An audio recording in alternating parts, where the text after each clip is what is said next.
RS study में आप सभी का बहुत बहुत स्वागत है।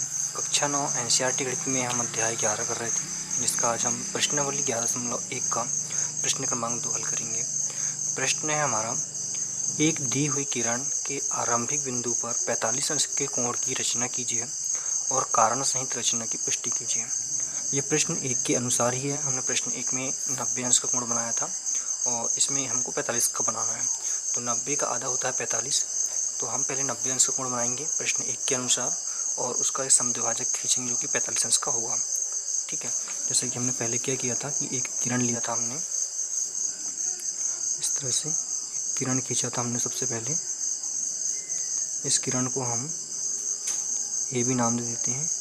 ठीक है, और किसी भी नाप की त्रिज्या लेकर हम यहाँ प्रकार की नोक रखकर एक चाप इस तरह से काटेंगे। मान लेते हैं यहाँ पे सी बिंदु है ये। ठीक है, और इसी चाप का मतलब इसी त्रिज्या का एक चाप हम बिंदु सी से काटेंगे, बिंदु सी को केंद्र मानकर।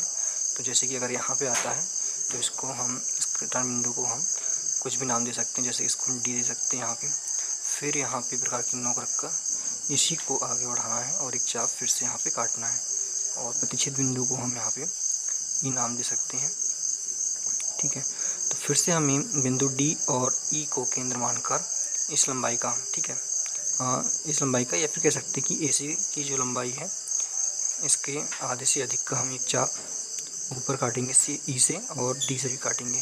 तो जो सेंटर पॉइंट आएगा, इसका प्रतिच्छेद बिंदु आएगा, उसको इस तरह से मिला देंगे तो 90 अंश का कोण यहाँ पे बन जाएगा। तो इस तरह से हम यहाँ पे इन दोनों से जो चाप काटेंगे उसका जो प्रतिच्छेद बिंदु है उसको हम F नाम दे देंगे और यहाँ पे जो प्रतिच्छेद करेगा इसको हम G नाम दे देंगे यहाँ पे। ठीक है, तो हमने यहाँ पे जो सेंटर पॉइंट था इसका प्रतिच्छेद बिंदु इसको G नाम दे दिया। अब पुनः हमें ये तो 90 अंश का कोण हमें मिल गया यहाँ पे। ठीक है, और हमें बनाना कितना है, 45 अंश का बनाना है, और जो कि 45 अंश होता है 90 का आधा। तो हम C और D को केंद्र मानकर, ठीक है, सॉरी यहाँ पे C और जो यहाँ पे G नाम, जो कि G हमने यहाँ पे नाम दिया बिंदु को, इसको केंद्र मानकर, ठीक है, यहाँ पे इस पूरे चाप के आधे से अधिक की त्रिज्या लेकर, ठीक है, इस पूरे चाप की आधे से अधिक की त्रिज्या लेकर हम चाप इधर आगे की ओर काटेंगे। जैसे कि अगर C से हमने यहाँ पे काटा और G से हमने यहाँ पे काटा, तो जो प्रतिच्छेद बिंदु होगा, ठीक है, इसको हम कुछ भी नाम एज देते हैं। तो यहाँ से जो लाइन बनेगी, तो यहाँ से जो यहाँ तक का कोण बनेगा वो बनेगा 45 अंश का। तो इस तरह से सवाल को हम हल करेंगे। ठीक है, सबसे पहले हम यहाँ पे कोई किरण ए भी बना लेते हैं। ठीक है, कोई किरण यहाँ पे ए भी बना लिया, इसको लिखेंगे हम। तो जैसे कि हमने यहाँ पे किरण खींचा ए से लेकर बी तक, तो पॉइंट हमने यहाँ पे नोट कर लिया कि कोई किरण ए भी खींचा। ठीक है, अब इसका जो सेकंड पॉइंट आएगा, इस सेकंड पॉइंट में हम क्या करेंगे हम, ठीक है, ए को केंद्र मानकर कोई भी त्रिज्या का एक चाप यहाँ पे हम काटेंगे। ठीक है, ए को केंद्र मानकर कोई भी त्रिज्या का चाप हम ए बी पर काटेंगे। तो हम यहाँ पे ये त्रिज्या ले लेते हैं और इस तरह से एक चाप पूरा इस तरह का यहाँ से यहाँ तक का गोल काट लेते हैं। ठीक है, तो ये पॉइंट यहाँ पे नोट करेंगे हम। तो हमने जो पॉइंट नोट किया कि ए को केंद्र मानकर, ठीक है, हमने ए को केंद्र माना तथा कोई त्रिज्या लेकर, यहाँ से यहाँ तक कोई त्रिज्या लिया हमने और एक चाप काटा जो किरण ए बी को, ए वाली किरण को बिंदु सी पर प्रतिच्छेद करता है, इसको हम सी मान लेते हैं। ठीक है, ये तो हमने कर लिया। अब इसी त्रिज्या का एक चाप हमको सी केंद्र मानकर ऊपर की ओर लगाना है। तो ए से लेकर सी तक का ये हमने त्रिज्या लिया और इसको हम सी को केंद्र मानकर एक चाप यहाँ ऊपर की ओर लगाएंगे। ठीक है, तो इसी के अनुसार जो यहाँ पे प्रतिच्छेद बिंदु आया है इसको हम नाम दे देते हैं। ठीक है, इसको हम नाम दे देते हैं क्या, ई नाम दे देंगे इसको, और ये पॉइंट हम यहाँ पे नोट कर लेते हैं। तो बिंदु हमने यहाँ पे लिया, हमने यहाँ पे नोट किया कि सी को केंद्र मानकर तथा उसी त्रिज्या मतलब कौन सी, ए सी त्रिज्या का जो पहले ली गई थी, ठीक है, जो पहले ने लिया था उसी त्रिज्या का चाप हमने यहाँ पे ई काटा। जो चरण 2 में खींची गई, चरण 2 में हमने ये वाली त्रिज्या काटा था, ये वाला चाप काटा था हमने। ठीक है, तो इसको जो प्रतिच्छेद करेगा वो बिंदु ई पर प्रतिच्छेद करेगा यहाँ पे, वो हमने यहाँ पे नोट कर लिया। ठीक है, अब अगला जो पॉइंट रहेगा इसका, अब बिंदु ई को केंद्र मानना है। ठीक है, बिंदु ई को केंद्र मानना है उसी त्रिज्या का। तो ए से लेकर ई तक का, सॉरी ए से लेकर सी तक का हमको क्या लेना है, त्रिज्या लेना है। तो हमने ये त्रिज्या ले ली इस तरह से। अब हम बिंदु ई को केंद्र मानकर एक चाप यहाँ पे लगाएंगे, ठीक है। तो जो प्रतिच्छेद बिंदु आएगा उसको हम इस तरह से नोट आउट करेंगे और इसको हम F नाम दे देते हैं। यहाँ पे इसको हम F नाम दे देंगे, ठीक है।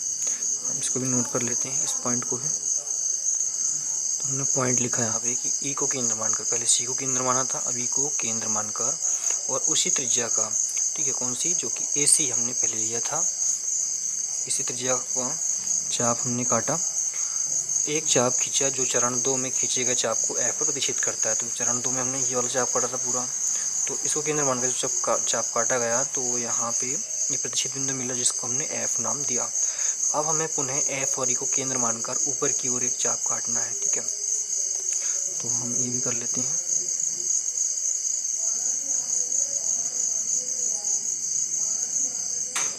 और ये त्रिज्या इसकी यही रहेगी, यहाँ से यहाँ तक AC त्रिज्या ये। तो E को केंद्र मानकर हम एक चाप यहाँ ऊपर बना लेते हैं और F को केंद्र मानकर एक चाप यहाँ पे बना लेते हैं जिसका कटान बिंदु आएगा, ठीक है। इसको हम यहाँ पे एक नाम दे देंगे, इसको हम G नाम दे देते हैं। यहाँ पे G नाम इसको दे दिया हमने, ये पॉइंट पे नोट कर लेते हैं। तो हमने जिस तरह रचना की है वो पॉइंट हमने नोट कर लिया है कि E और F को केंद्र मानकर हमने E और F को दोनों केंद्र माना। उसी त्रिज्या जो कि AC में त्रिज्या हमने लिया था, उसी त्रिज्या का पहले जो लिया गया था से चाप खींचा जो एक दूसरे को बिंदु G पर प्रतिच्छेद करता है, ठीक है। यहाँ से चाप खींचा गया, यहाँ से खींचा गया, बिंदु G पर प्रतिच्छेद करेगा ये। E से G को मिलाया, A से G को मिला दिया तो हमें किरण AG यहाँ से प्राप्त हो गई। तो यहाँ पे जो एंगल बनेगा हमारा वो बनेगा कितने का, 90 डिग्री का बन जाएगा, ठीक है। अब हमें इसका आधा करना है, ठीक है, समद्विभाजक करना है। तो यहाँ पे एक कोई पॉइंट लेना पड़ेगा हमें इस तरह से, और इसको हम D नाम दे देते हैं। यहाँ पे इसको हम D नाम दे देंगे यहाँ पे, ठीक है। तो इसको भी नोट कर लेते हैं कि मान लीजिए ये हमारा छठवां पॉइंट रहेगा। माना कि किरण AG, ये वाला किरण AG बिंदु D पर प्रतिच्छेद करता है। किरण AG चरण 2 के चाप को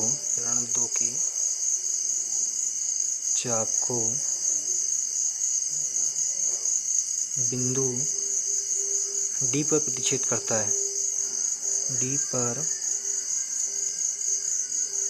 प्रतिच्छेद करता है, ठीक है। तो हमने यहाँ पे इसको D नाम भी दे दिया। अब हमें क्या करना है, C और D को केंद्र मानकर एक चाप काटना है, और ये चाप जो रहेगा, ठीक है, CD का मतलब यहाँ से यहाँ तक की जो लंबाई रहेगी इसके आधे से अधिक का रहेगा, ठीक है। एक चाप हमको D मानकर ऊपर काटना है, फिर C मानकर ऊपर काटना है। तो हम इसका चाप काट लेते हैं। इसकी जो लंबाई रहेगी वो AC से DC से आधे से अधिक की रहेगी। तो जो DC है मान के चलिए तो उसका आधे से अधिक, तो आधे से अधिक समथिंग इतना ही होगा। तो इसको हम एक चाप ऊपर लगा लेते हैं यहाँ पे, और सेकंड चाप D को केंद्र मानकर ये लगा लेते हैं यहाँ पे, ठीक है। इस तरह से इसको और 80 को और आगे बढ़ा लेते हैं। तो इसका जो प्रतिच्छेद बिंदु मिला हमको यहाँ पे, ठीक है, प्रतिच्छेद बिंदु मिला, तो यहाँ से किरण हम बना देंगे। मान लेते हैं यहाँ पे जो प्रतिच्छेद बिंदु है ये H पर प्रतिच्छेद करता है, ठीक है, H पर प्रतिच्छेद करता है। इस दोनों को हम यहाँ पे मिला देते हैं स्केल की सहायता से। इस तरह से इसको हम मिला देते हैं। तो ये जो किरण मिलेगी हमको और जो कोण मिलेगा यहाँ से यहाँ तक का, ये मिलेगा 45 डिग्री का। तो ये पॉइंट भी नोट कर लेते हैं। तो हमारा जो पॉइंट है हमने नोट किया कि बिंदु C और D को केंद्र माना हमने, जी हाँ बिल्कुल, हमने C और D को केंद्र माना तथा आधे से अधिक इसका CD का आधे से अधिक का चाप हमने यहाँ ऊपर की ओर काटा, C से यहाँ पे और D से यहाँ पे, दोनों का जो प्रतिच्छेद बिंदु इसको हमने H नाम दे दिया तथा A से H को मिला दिया। तो हमें जो कोण मिला HAC, ये वाला जो छोटा वाला जो कोण मिला हमको यहाँ से यहाँ तक का, यहाँ से यहाँ तक के 45 अंश का मिल गया हमको, ठीक है। तो अभिष्ट आकृति हमको ये प्राप्त हो जाती है। अब इसकी प्रामाणिकता हम यहाँ पे सिद्ध कर देते हैं। प्रामाणिकता में हमको इसको इस तरह सिद्ध करेंगे, जैसे कि हम जानते हैं कि DAC यहाँ से यहाँ तक का पूरा कोण कितना का 90 अंश का बना है, ठीक है। कितने का बना? 90 अंश का बना। तो यहाँ पे जो लाइन है A से लेकर S तक जो किरण है इसको समद्विभाजित करती है। तो हम जानते हैं कि कोण DAC जो है वो 90 अंश का है, ठीक है। और जो लाइन है A से लेकर S इसको समद्विभाजित करती है। तो हम लिखेंगे यहाँ पे कि जो AH है, AH कोण DAC को समद्विभाजित करती है, समान दो भागों में बांटती है, समद्विभाजित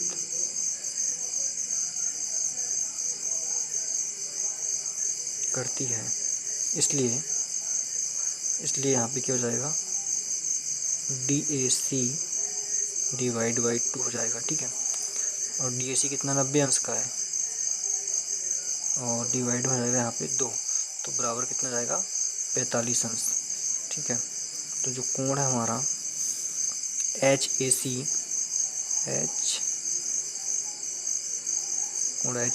बराबर कितना? 45 अंश हो जाएगा।